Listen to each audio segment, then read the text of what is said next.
Well, welcome to Foggy Bottom. We're going to talk about pruning conifers. And pruning conifers, for many people, I think, is the one area about conifers they really don't know what to do. Because we have conifers of all shapes and sizes. Some are very slow growing and frankly hardly ever need pruning at all. Others need keeping in shape. But there's so much variety in the conifers that certain types of conifers, such as the firs, the ABs, the spruce, the picea, and most of all perhaps the more popular and becoming more popular pines, have a special way of being pruned.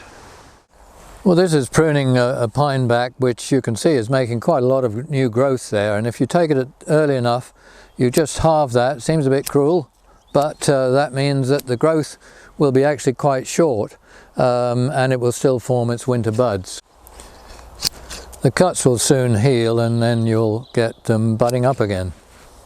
Well, this is Pinus mugo, Carston's winter gold. Well, the winter's now over and we're into spring. In fact, I should have actually started pruning this a bit earlier, but you can see it's putting on a fair bit of growth, so I think it's a good idea to consider pruning off a little bit of the taller shoots like that, and you'll hardly notice they've gone. Another one here, for instance. And then I think the idea would just be to clip over these and just give them a quick prune, and it keeps it more compact, ready for next winter. This is really too magnificent a pine, Pinus koraiensis Winton. I just didn't want to part with it, but you can imagine that would go all the way to the ground either side if we hadn't pruned it. But just look at what it adds now to this whole planting. You can really see through it.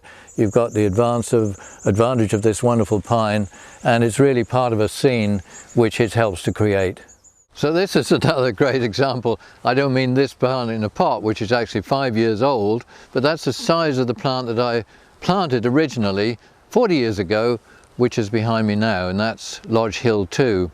And that, as it got bigger, it got more and more in the way, if you like, and so I started pruning it beneath it, taking branches out and then thinning it out in what hopefully is an attractive way. And now you can look through that plant at other things, and it really does make quite a feature in the garden.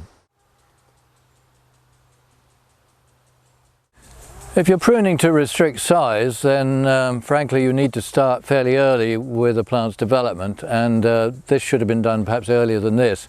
What I'm trying to achieve here is the 2 or 3 conifers you've seen, which is these Chamaecyparis lawsonianus seedlings. They're going to get too big in time, so we want to start pruning them now, and I want to get the top out as well so that these can be kept under control so I can view through to the back. So the first thing is fairly straightforward, of course, just doing an ordinary bit of pruning like you might do with a hedge.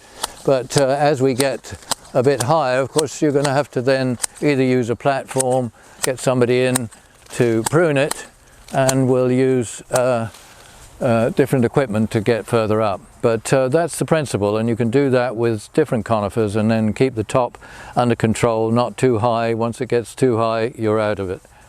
So let's look at another example or two. Well, this is a bit of a misnomer, this particular plant. It's called Picea pungens prostrata, that's what I got it as, but you can see it doesn't want to be prostrate if you just look at these shoots here.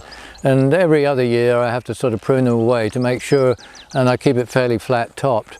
So actually what I'm going to do with these extended loppers is just to pull and cut off those particular shoots. Quite prickly anyway, the blue spruce, but that one will come off pretty easily.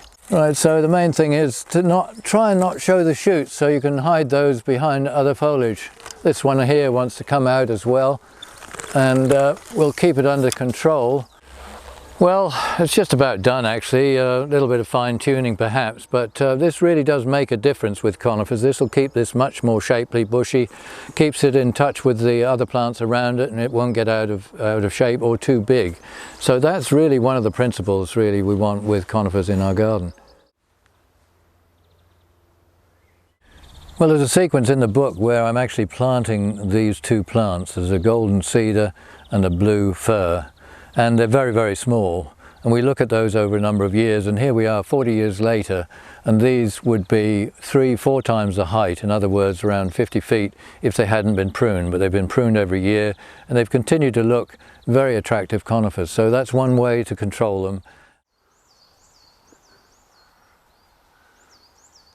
Well, in a way we've almost come to the ultimate, because this is something I planted nearly 50 years ago when the garden was planted.